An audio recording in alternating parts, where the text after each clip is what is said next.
오늘 우리에게 주시는 하나님의 말씀 욥기 2장 1절에서 6절 말씀을 다 찾으셨으면 함께 읽겠습니다. 또 하루는 하나님의 아들들이 와서 여호와 앞에 서고 사탄도 그들 가운데에 와서 여호와 앞에 서니 여호와께서 사탄에게 이르시되 내가 어디서 왔느냐? 사탄이 여호와께 대답하여 이르되 땅을 두루 돌아 여기저기 다녀왔나이다. 여호와께서 사탄에게 이르시되 내가 내 종 욥을 주의하여 보았느냐?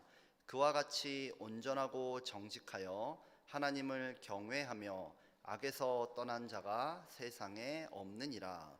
내가 나를 충동하여 까닭 없이 그를 치게 하였어도 그가 여전히 자기의 온전함을 굳게 지켰느니라.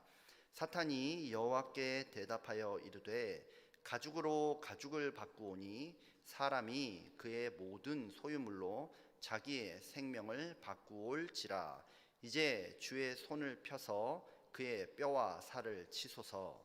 그리하시면 틀림없이 주를 향하여 욕하지 않겠나이까? 여호와께서 사탄에게 이르시되 내가 그를 내 손에 맡기노라. 다만 그의 생명은 해하지 말지니라. 아멘. 오늘 본문은 하나님께서 욥에게 두 번째 시험을 허락하시는 장면입니다. 이미 욥은 첫 번째 시험을 겪으면서 하루아침에 전 재산과 종 또 자녀들을 잃었습니다. 인생의 모든 것을 잃었다 해도 과언이 아닙니다. 그러나 욥은 이런 일을 겪고도 하나님에 대한 신앙을 지킵니다. 그뿐 아니라 오히려 이 모든 상황 속에서 하나님을 찬양할 정도로 욥은 깊은 믿음을 지니고 있었습니다. 이 정도면 그의 믿음은 추가 검증이 필요 없을 정도로 A급 내지는 특 A급 이상이라고 말할 수 있을 거예요. 그런데 이것으로 부족했는지 하나님께서는 두 번째 시험을 허락하십니다. 저는 이 본문을 통해 내 종 욥을 주의하여 보았느냐라는 제목으로 우리를 향한 하나님의 뜻을 찾아보고자 합니다. 첫째로 저는 이 시대를 사는 우리가 이 본문을 어떻게 읽는지 보려고 합니다. 오늘 본문에서 하나님은 사탄에게 욥이 얼마나 온전하고 정직하고 하나님을 경외하는 악을 떠나 있는 의인인지를 자랑을 하세요. 본문 3절에서 내가 내 종 욥을 주의하여 보았느냐? 너도 한번 봐라. 네가 봐도 욥은 참 대단하지 않니? 첫 번째 시험에서 사탄은 이렇게 말을 해요. 하나님이 재물과 복을 많이 주셨으니까 욥이 하나님을 믿는 겁니다. 사탄은 이렇게 주장을 했습니다. 그런데 이 모든 재물과 복이 한순간에 날아간 후에도 욥은 여전히 하나님을 신뢰하고 있습니다. 하나님이 옳았음이 증명이 된 거예요. 그러자 사탄은 이제 다른 카드를 꺼내 듭니다. 본문 4절에서 가죽을 바꾸오니 사람이 그의 모든 소유물로 자기의 생명을 바꾸올지라 라고 하지요.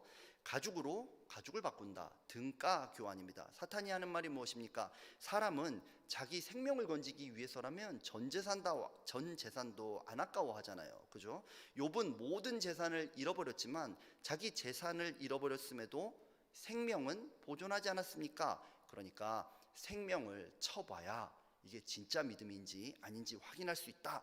이렇게 주장을 하는 겁니다. 정말 사탄스러운 그런 사악한 말이 아니라고 할 수 있어요. 그런데 하지만 더 놀랍게도 하나님께서 이것을 허락하십니다. 하나님은 사탄에게 욥을 내어주세요. 그러면서 목숨만은 살려두라고 한계를 그으시죠. 오늘 본문의 하나님이 여러분들에게는 혹시 어떻게 느껴지십니까? 이 본문을 읽을 때 우리는 참 불편함을 느끼곤 합니다. 먼저 욥이 당한 시험 자체가 너무 가혹해요. 듣기만 해도 너무너무 끔찍합니다.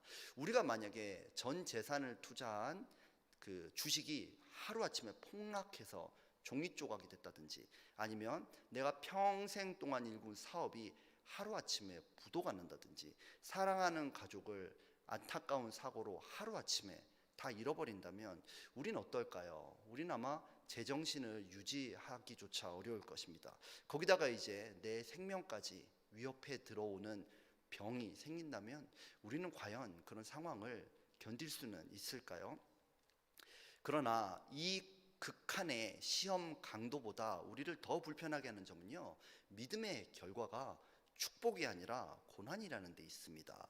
욥은 얼마든지 편하게 살 수 있었어요. 그런데 괜히 너무 잘 믿다가 사탄의 눈에 띄어가지고 이런 환난을 당하고 있습니다. 더 정확히는 사탄의 눈에 띈 게 아니라요, 하나님의 눈에 띈 겁니다. 왜냐하면 욥기 1장을 보면 사탄이 온 세상을 돌아다니다가 하나님 앞에 서자 하나님이 기다렸다는 듯이 욥 자랑을 하세요. 욥기 1장 8절 말씀을 함께 읽어보겠습니다. 내가 내 종 욥을 주의하여 보았느냐, 그와 같이 온전하고 정직하여 하나님을 경외하며 악에서 떠난 자는 세상에 없느니라. 그러자 사탄이 하나님께 시험을 제안하고 하나님이 그것을 수락하면서 고난이 시작됩니다. 다행히 욥이 믿음으로 이겨냈어요.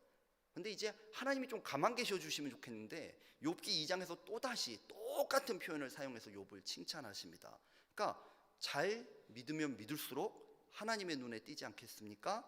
그리고 혹시라도 하나님이 사탄 앞에서 내 자랑을 하시는 날에는 나도 이런 고난을 당할지도 모른다. 이런 공포심이 참 우습기도 하지만 참으로 이 본문을 읽을 때 우리가 느끼는 두려움인 것은 분명합니다. 혹시라도 내가 너무 잘 믿어가지고 하나님이 사탄 앞에서 내 자랑을 하시고 사탄이 그거에 가지고 하나님께 클레임을 걸면 하나님이 나에게도 고난을 허락하시지 않을까, 그런 두려움 사실 우리 모두에게도 있지요. 그렇다 보니까 안 믿을 수도 없고 믿을 수도 없는 그런 상황에 우리는 빠지게 됩니다. 진퇴양난이에요. 너무 잘 믿으면 살아서 큰 고난을 받을 것이고 안 믿으면 죄송합니다. 안 믿으면 죽어서 고난을 받게 되는 거예요. 그러니까 이래도 고난 저래도 고난이라면 나는 도대체 하나님을 어느 선까지 믿어야 될까? 그런 고민 저만 하고 있나요 혹시? 예, 죄송합니다. 저만 하고 있었던 것 같아요. 그러니까 믿기는 믿되 딱 지옥에는 안 갈 정도, 천국에는 간신히 들어갈 정도만 믿어야 되겠다, 이런 생각을 저절로 하게 됩니다. 신앙의 시소에 올라타서요, 좌우의 균형을 잡으면서 믿는 것도 아니지만 안 믿는 것도 아니고 안 믿는 것도 아니지만 믿는 것도 아닌 이 상태를 잘 유지해야 이 땅의 복과 천국을 동시에 누릴 수 있다, 이런 얄팍한 생각을 하는 것이 사실 저뿐 아니라 우리 모두의 생각일 것이에요. 그리고 혹시라도 내 믿음이 좀 좋아서 시험을 받게 된다면은 그걸 이겨내기보다는 그냥 자연스럽게 패배해야 됩니다. 잠수 타고 전화 안 받고 교회 안 나오고 자연스럽게 그냥 져버리는 게 지혜로워 보여요. 왜냐하면 그걸 이기고 나면 더 심한 더 큰 시험이 다가올 것이기 때문입니다. 이처럼 시험이 가혹하다는 점, 그리고 믿음의 결과가 환난이라는 점이 사실 우리가 욥기를 읽을 때 느끼는 불편함의 큰 원인이에요. 그런데 사실 가장 큰 불편함은 하나님의 성품에 대한 혼란입니다. 오늘 본문의 하나님은 욥의 충성심을 두고 사탄과 내기를 벌일 뿐만 아니라 그것을 관람하는 분처럼 여겨져요. 하나님이 본문 3절에서 내가 나를 충동하여 까닭없이 그를 치게 하였어도 라고 말씀하듯이 하나님은 욥이 의롭고 정직하고 좋은 사람이라는 것, 무죄하다는 것 이미 알고 계셨습니다. 그런데도 알고 계시면서도 사탄의 도발에 넘어가서 충직한 종을 별 생각 없이 환난에 내어주는 그런 잔인한 분처럼 하나님이 그려지고 있다는 것이에요. 이런 모습은 마치 너의 충성심이 진짜라면 이 사약을 마셔보거라 하는 조선시대의 폭군을 연상시키기도 합니다. 우리가 알고 믿고 따라가는 하나님이라면 사탄이 우리를 공격할 때, 사탄이 우리를 참소할 때 우리 지켜주셔야 되잖아요. 그런데 오늘 본문의 하나님은 그런 하나님이 아니라는 거예요. 그렇기 때문에 우리는 이 본문을 읽을 때 큰 불편함을 느끼곤 합니다. 하지만 오늘 본문을 우리 자세히 한번 읽어보길 원해요. 오늘 본문에서 하나님은 욥을 고난에 내버려 두시고 오히려 사탄이 마음껏 공격하도록 방조하는 분으로까지 보입니다. 우리도 때로는 고난을 당할 때가 분명히 있습니다. 사랑하는 사람이 떠날 때가 있어요. 우리의 사업과 학업이 와르르 무너질 때가 있습니다. 우리의 건강을 잃어버리기도 해요. 사랑하는 자녀와 친지들이 완전히 무너져 버리는 것을 우리 두 눈으로 보기도 합니다. 그런데 이럴 때조차 우리가 하나님을 믿고 의지할 수 없다면 우리는 도대체 무엇을 붙잡고 하나님을 이겨야 되겠습니까? 우리는 도대체 무엇을 붙잡고 이 문제와 상황을 이길 수 있다는 말입니까? 하나님 한 분만이 나의 위로자가 되어주시고 내 삶에 승리를 주실 수 있는 분이 분명한데 그 하나님이 이렇게 잔인하고 가혹하고 나를 버려두는 분이라면 우리는 과연 하나님을 믿을 수 있는가? 이 질문을 여러분에게 드리는 것입니다. 오늘 본문에 하나님이 너무나 냉혹하게 그려져 있기 때문에 성경학자들도 이 본문을 읽을 때는 굉장히 고생을 많이 합니다. 그래서 이 본문을 해석할 때 이렇게 해석을 해요. 피조물인 인간은 전능자이신 하나님을 이해할 수 없다. 이 말 외에는 하나님을 설명할 방법이 없다는 그런 표현이에요. 그러나 저는 이렇게 생각합니다. 더 정확히 말을 하자면 우리의 상한 심령에 이처럼 비수를 꽂는 날카로운 말씀은 없다. 우리는 이 본문을 어떻게 이해해야 할까요? 욥기는 분명 하나님의 영감으로 기록된 말씀입니다. 그렇지만 하나님이 직접 펜을 들고 종이에다 쓰신 말씀은 아니에요. 특정한 시대를 사는 어떤 사람을 통해서 그에게 영감을 주어서 그를 도구로 사용해서 그것을 쓰셨습니다. 그렇기 때문에 당연히 그 시대의 독자의 상황과 문화, 세계관에 맞게 쓰여져 있어요. 그런 점에서 성경이라는 책은요, 놀랍게도 독백이 아니라 언제나 대화입니다. 하나님과 나의 대화. 지금 이 시대를 살고 있는 나에게도 2000년, 3000년, 4000년 전에 쓰여진 그 글이 말을 걸어오는 것이에요. 그렇기 때문에 성경은 하나님의 말씀입니다. 우리는 성경 본문을 읽을 때 이 성경이 언제나 대화라는 것을 알고 그 상황을 전제하고 읽어야 합니다. 그래서 저는 둘째로 그 시대를 살았던 그 사람들이 이 본문을 어떻게 읽었을지를 파악하는 것이야말로 이 본문의 참 의미를 아는 지름길이라고 생각합니다. 욥의 이야기가 전개되는 배경은 아브라함 같은 족장 시대예요. 그런데 이게 기록된 시기는 언제냐면 대체로 바벨론 포로기 이후라고 봅니다. 저작 연대를 아무리 이르게 잡아도 솔로몬 시대예요. 그런데 솔로몬 시대 이후부터 이스라엘은 큰 고난의 역사를 겪게 되지요. 그리고 오늘 특별히 욥기의 신학적인 방향이나 어떤 동시대 문헌과의 유사성을 비교해 보면 제가 볼 때는 욥기는 바벨론 포로기 이후에 저작된 책이 거의 분명합니다. 즉 이스라엘 민족이 가장 심한 고난을 당할 때 하나님은 욥기를 쓰게 하셨다는 얘기입니다. 욥은 우리가 알다시피 이스라엘 사람이 아닙니다. 이방인입니다. 그동안 수천 년 동안 잊혀져 있던 그 사람의 이야기를 하나님이 바벨론 포로기 이후에 누군가에게 기억나게 하셔서 그것을 영감으로 쓰게 하셨다면 무슨 이유가 있지 않겠습니까? 왜냐하면 바벨론 제국의 공격에 유대인들은 욥과 같은 고난을 당했어요. 모든 재산을 빼앗겼고요, 자녀들이 죽고 나라를 잃고 종과 노예가 되었습니다. 물론 그들이 그런 고난을 당한 이유는 자기들의 죄 때문이었어요. 자기들이 하나님을 믿지 않았고 우상을 숭배했기 때문에 죄값을 치른 것이지요. 그런데 문제는 그 다음 세대입니다. 그 다음 세대는 그런 죄를 저지르지 않았어요. 왜냐하면 그런 죄를 저지를 틈이 없었거든요. 태어나 보니까 이방의 종이 되어 있습니다. 태어나 보니까 벌을 받고 있는 그런 상황이에요. 이 사람들은 우상 숭배를 한 적도 없고 하나님을 떠난 적도 없는데 태어나 보니까 이미 벌을 받고 있는 상태예요. 나는 잘못한 게 없는데 왜 이런 벌을 받고 있는가? 아무리 회개하고 아무리 자복해도 이 문제는 해결되지 않는 문제입니다. 그들에게 이 욥기, 이 본문은 어떻게 읽혔을까요? 미래에 혹시라도 욥과 같은 고난이 올까 봐 두려워하는 오늘날의 우리와 이미 고난을 당하고 있는 포로기의 그들이 욥기를 읽는 방식은 분명히 달랐을 것입니다. 그들은 두 가지 사실을 깨닫게 돼요. 먼저는 죄를 짓지 않아도 고난을 당할 수 있다는 점입니다. 우리가 하나님 앞에 아무리 바르게, 아무리 멋지게, 아무리 믿음을 갖고 살아도 세상에는 고난이 있다는 것입니다. 모세의 오경의 율법에 따르면 죄를 지은 자가 벌을 받게 되어 있죠. 그런데 바벨론 제국에서 태어난 사람들은요, 그렇지가 않은 상황이에요. 고난받고 있는, 이미 고난의 상황에 있는 그들에게는요, 인과 응보의 신학이 통하지 않습니다. 자기들의 삶이 하나님의 말씀으로 해석이 되지 않는 거예요. 그러니까 하나님은 욥기를 통해서 이렇게 말씀하십니다. 너희 죄로 인한 고난이 아니란다. 이 말이 얼마나 위로가 됩니까? 네 인생이 안 풀리는 이유는 네가 잘못을 저질렀기 때문이 아니야. 내가 11조를 하는데도 사업이 망한 걸 보니까 내가 모르는 무슨 죄를 저지른 거구나. 내 자녀가 이렇게 방황하는 걸 보니까 다 내 잘못이야. 내가 무슨 숨겨놓은 죄가 있는 거야. 내 죄 때문에 하나님이 나를 치셔서 나는 이런 병에 시달리는 사람이지, 나는 죄인이라서, 나는 무능한 자라서, 나는 악한 자기 때문에, 내가 뭔지도 모르는 이 죄 때문에 나는 벌을 받고 있는 거야. 나는 하나님의 긍휼로부터 제외된 자야. 그런데 하나님은 그렇게 말씀하지 않으세요. 의인도 고난받을 수 있다. 너희들 죄가 있어도 고난받지, 그렇지만 죄가 없어도 고난받을 수 있단다. 하나님은 우리를 위로하기 원하십니다.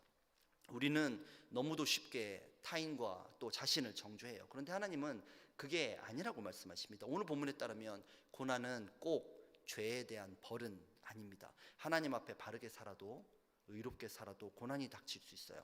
하나님은 우리를 위로하기 원하시는 좋은 분인 줄로 믿습니다.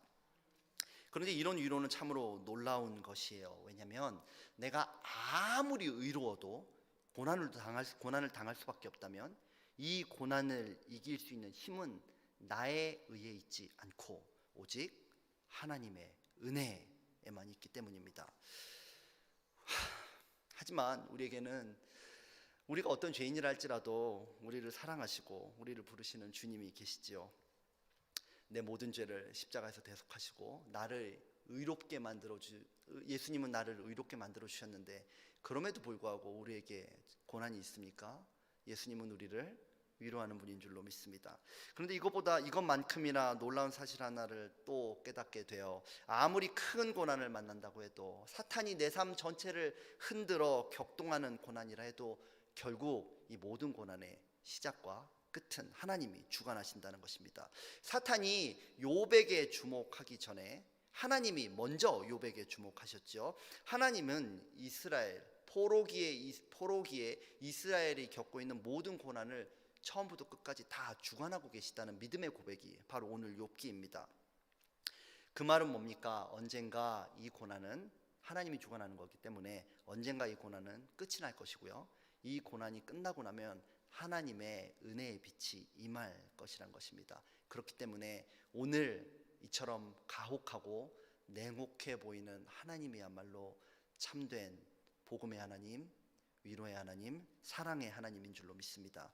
이 시대에 이 본문을 읽는 우리에게는요, 이게 너무나 공포스럽고 냉혹한 말씀인데 그 시대 그들에겐 최고의 위로, 최고의 회복을 약속하는 말씀입니다. 그러므로 오늘 본문은 이미 고난 가운데 있는 사람을 위로하는 본문이에요. 그러므로 우리는 이런 관점에서 읽어야만 하나님의 아름다운 성품에 한 걸음 더 가까이 갈 수 있다는 얘기입니다. 우리 구주 예수님은 길을 가시다가 시각장애인으로 태어난 사람을 만나셨어요. 사람들은 전부 이 시각장애인의 고난을 두고 부모의 죄 때문이다, 아니야 자기 죄 때문이야, 이렇게 논쟁을 합니다. 율법으로만 보면요, 당연히 그 사람의 죄를 따져야죠. 죄의 근원이 뭔지 밝혀내야죠. 그걸 뜯어 고쳐놔야죠. 그래야 율법대로 하면 맞는 겁니다. 그런데 예수님은 전혀 다르게 보시네요. 누구의 죄 때문도 아니야. 죄 없이도 고난을 받을 수 있어. 그리고 이 고난은 하나님이 주관하시는 고난이란다. 예수님은 오늘 본문의 욥기, 그 욥기에 기록된 하나님처럼 복음을 선포하십니다. 요한복음 9장 3절 말씀을 우리 함께 읽어보겠습니다. 이 사람이나 그 부모의 죄로 인한 것이 아니라 그에게서 하나님이 하시는 일을 나타내고자 하심이라. 이 고난 때문에 많이 힘들었지. 이 고난은 너의 죄로 인한 것이 아니란다. 나는 너를 위로하기 원해. 그리고 너는 이 고난의 끝에서 은혜의 빛을 만나게 될 거야. 그러므로 저는 오늘 본문을 통해서 고난 가운데 있는 여러분들을 위로하기 원합니다. 우리는요, 욥과 같은 의인이 아닐 수도 있어요. 어쩌면 비교할 수 없을 만큼 심각한 죄인일지도 모르겠습니다. 벌을 받아 마땅한, 정죄받아 마땅한 사탄의 시험 가운데 넘어져도 변명 한마디 할 수 없는 죄인일지도 모르겠습니다. 하지만 우리에겐 예수님이 계세요. 나의 모든 죄를 용서하시는 예수님, 나의 삶의 고난의 현장에 찾아오셔서 나를 주목하여 보시면서 나를 위로하기 원하시는 주님, 내 눈에서 떨어지는 눈물 한 방울, 내 입술에서 나오는 탄식 한마디까지 전부 다 알고 계시고 그것을 하나님의 의로 덮으시고 위로하기 원하시는 예수님, 만약에 그분이 우리의 구주시라면 사탄이 어떤 참소를 하더라도 우리 이겨낼 힘이 있지 않겠습니까? 바로 그분이 우리의 삶을 주관하시는 한, 그분이 나의 삶을 향하여 위로를 명령하시는 한, 우리의 고난은요 절대로 고난으로 끝나지 않을 것입니다. 나의 고난의 끝에서 하나님의 위로와 상급이 있을 것입니다. 이 복음, 이 능력의 예수를 믿으시는 분들은 아멘 하시기 바랍니다. 아멘. 그렇다면 반드시 그리 될 줄 믿습니다. 아멘. 우리 다 함께 기도하겠습니다. 주님 감사합니다. 주님은 우리를 위로하기 원하시는 선하고 좋은 하나님이십니다. 욥기의 하나님은 가혹하고 냉혹하고 우리도 알 수 없는 고난 가운데 버려두는 분처럼 보입니다. 그런데요, 알고 보니까 하나님은 우리의 위로자가 되기 원하셨고, 알고 보니까 하나님은 우리를 그분의 의로 덮기를 원하셨고, 알고 보니까 그 고난의 끝에는 하나님이 가장 밝은 빛으로 우리를 비추고 계셨습니다. 우리 삶의 모든 것을 주관하시는 주님은 이 고난도 다스리시는 줄 믿습니다. 하나님의 영광스러운 회복과 승리까지 우리에게 힘과 용기, 무엇보다도 하나님의 선하심을 믿는 믿음을 허락하여 주옵소서. 모든 것에 감사드리며 예수님의 이름으로 기도합니다. 아멘.